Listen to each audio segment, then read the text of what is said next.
Tabiat, tabiat, tabiat. Burada tabiat güzel. Burada tabiat güzel. Burada tabiat güzel. Tabiatı severim. Tabiatı severim. Tabiatı severim. Ben tabiat hayranıyım. Ben tabiat hayranıyım. Ben tabiat hayranıyım.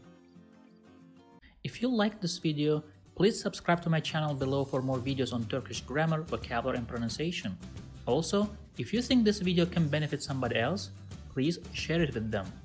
Last, if you have any comment or request, please provide your feedback in the comment section below and I'll do my best to respond as soon as possible.